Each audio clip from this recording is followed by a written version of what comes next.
News के प्रायोजक हैं doctor Asadullah Khan English medium school और जूनियर कॉलेज सोलापूर। सातारा जिल्ह्यातील तासगाव येथील सोमवारपेठ परिसरात मयूर रामचंद्र माळी वय वर्ष 30 याच्या डोक्यात दगड घालून खून करून मृतदेह जाळून पुरावा नष्ट करण्याचा प्रयत्न केल्याबद्दल मृताची आई संगीता रामचंद्र माळी, बहीण काजल रामचंद्र माळी वय वर्ष 29 यांना पोलिसांनी अटक केली आहे। मयूरच्या शनिवारी मृत्यू झाला। या घटनेत अन्य कोणाचा सहभाग आहे का या दिशेने पोलीस तपास सुरू आहे। मुलाकडून होणारी मारहाण, त्रासाला कंटाळून चक्क आईनेच मुलाचा खून करणे, त्यात मृताची बहीण सहभागी असणे अशा प्रकाराने सगळेच शून्य झाले आहेत। खून करून भाजून मृत झाल्याचे केलेल्या बनावाने पोलिसांनीही अवघ्या काही तासातच उघडकीस आणला।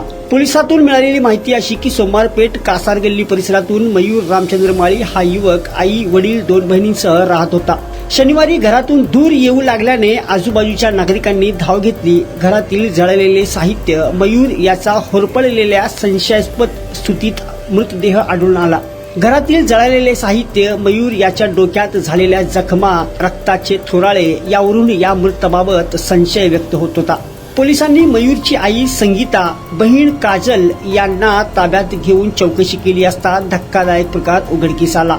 मयूर व त्याची आई, बहीण यांच्यात भांडणे होत होती। भांडणे वारंवार होणाऱ्या मारहाणीला कंटाळून शनिवारी सकाळी 7:30च्या सुमारास मयूर झोपेत असताना आई संगीता, बहीण काजल यांनी त्याच्या डोक्यात दगड घालून त्याचा मृतदेह घरातील कपाटात गुंडाळलेल्या अवस्थेत कागदी पुट्टे टाकून दुपारी 12च्या सुमारास अंगावर पेटलेला कापूर टाकून पेटवून दिले। सगळे कपडे, दागिने पेटल्यानंतर 112 नंबरवर फोन करून आग लागून मृत्यू झाल्याची खोटी माहिती दिल्याचे निष्पन्न झाले। पोलिसांनी फोन करून पुरावा नष्ट करण्याचा प्रयत्न करणे या आरोपाखाली संशयित संगीता, काजल या दोघींना रात्री उशिरा अटक केली।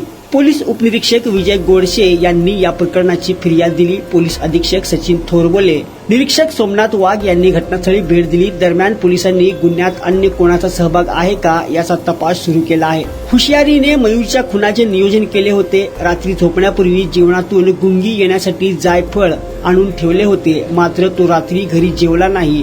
रात्री उशिरापर्यंत मित्रांसोबत गप्पा मारत बसला होता। सकाळी 7-7:30च्या सुमारास झोपेत असतानाच त्याच्या डोक्यात दगड घालण्यात आला। त्यानंतर देवघरातील दिवा अंगावर पडून पेटला असे वाटावे म्हणून दिव्याने पेटविण्याचा प्रयत्न करण्यात आला, मात्र न पेटलेल्या कापूर पेटवून कपाटावर टाकून आणि आग लावण्याचा बनाव करण्यात आला।